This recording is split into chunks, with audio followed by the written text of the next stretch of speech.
Welcome to this week's mini lecture on the social model of disability and our readings this week. What I am going to do with this mini lecture is just briefly talk about the concepts that you should be picking up from these readings. When we get your discussion questions back, I will then go into more depth on those areas that you want to discuss or have questions on. But for the time being, let's dive in and talk about these broad concepts that you should be picking up along the way with this week's materials.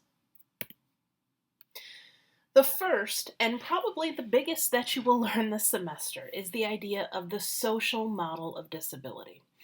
Now, this is going to be kind of a paradigm shift for you in your thinking about disability. Most people, as the readings talk about, use this medical model of disability as a way of viewing the world and of viewing whether someone falls into the category, as if there is just one broad category, of disabled. So the social model challenges that in a way that makes us think about the world and its conception of what is able-bodied and not. So I have put up a couple of videos about this for you that help alongside the readings to illustrate it. There's one in particular that I think does a really good job. It's really quick and it's accessible to a lot of people. It's a cartoon.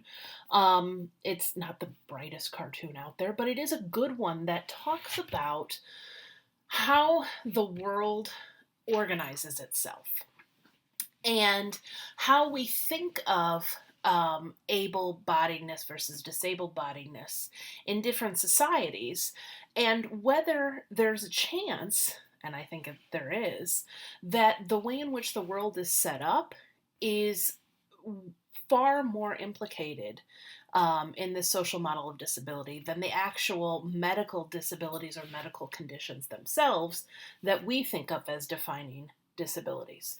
So I want you to really dig your teeth into that concept. The videos will help with that for sure. That cartoon one will really help. But the readings are fairly good about this, and I think they give you a good overview of what the social model is, where it comes from, and what maybe some alternatives are, like the medical model. The other concept I really want to talk about from the outset is this notion of poster children or inspiration porn. Now, having been affiliated with the city of Flint, you may know that Flint has become a bit of inspiration porn itself. The city of Detroit has done this as well. Anytime we have a city that is dilapidated in some ways, maybe there's a housing crisis or something like that, and then it starts to do better, right? What people will look for is these kind of buildings decaying, and those are the pictures they look at from those cities. So you'll see a lot from Detroit about the Packard plant or different areas that are decaying rather than what neighborhoods actually look like. In Flint, I can't tell you how many times when Flint is talked about, we see a picture of the water tower that says, City of Flint on it. And it becomes known by that. The same concept applies with this idea of poster children and inspiration porn. So there is a TED Talk about the idea of poster children and inspiration porn that I think does a phenomenal job talking about this from a first-person perspective of someone who does not want to be your inspiration porn. If we think about disability in a different way, if we are going to use the social model to view the world, and I'm going to challenge you throughout the semester to do that, one of the things we cannot also be doing is using people's differences to somehow make ourselves feel better, right? Or challenge ourselves to do more. Saying that, someone in a wheelchair can play basketball, so obviously I can get off my butt today. What does that say about the way in which we view our fellow citizens, right? And the way in which we view ourselves. So, alongside the Heaven Special Children article, I really want you to look at that TED Talk. And then there are two quick, I think about 3-minute videos of someone who was one of Jerry's kids, right?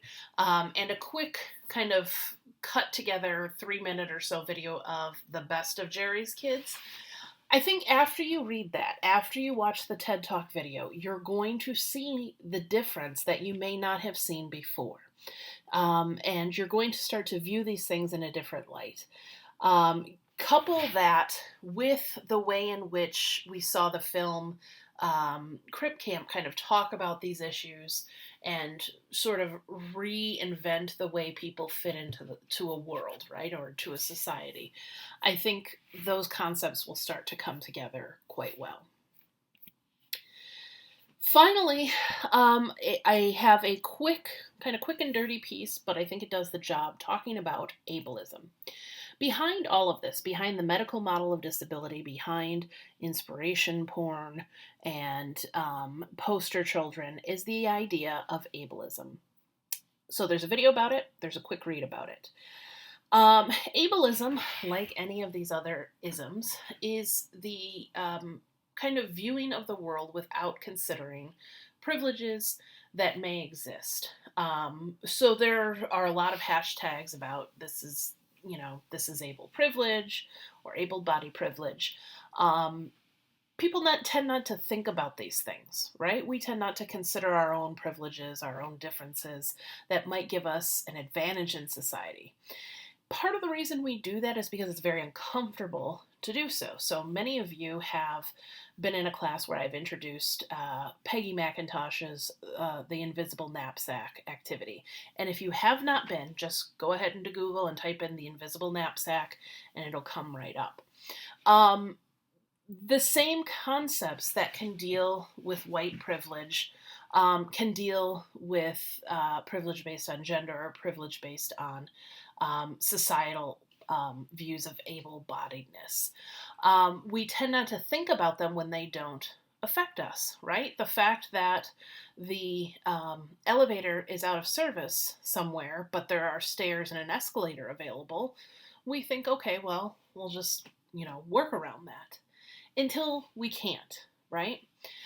If we were in French Hall right now, as I had hoped to be, I would point you to the fact that right by the bank of elevators in French Hall, there's a little sign, there might be two of them, that say something about be green, take the stairs.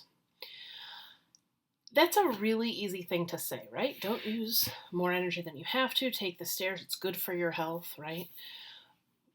But is that actually true for everybody? Is it good for someone's health if they have ankle, neck, or back problems to take the stairs while carrying things? Is it good for someone's health if they're in a wheelchair or have another assistive device? Or is it really just a motivational tool that's built off of a sense of morality that we have not considered maybe our own privilege in creating it? So explore that topic a little bit and kind of think of it as the floor upon which all of this is based. I will let you get into the readings from there, and I cannot wait to see your questions. I think this is going to be an interesting week or two for you, a little bit of a culture shock as we move into this new paradigm of how we think about disability, so that when we talk about its applications in the public sector, we can really confront those head on without any confusion about what maybe should be done. All right, that's all for this week.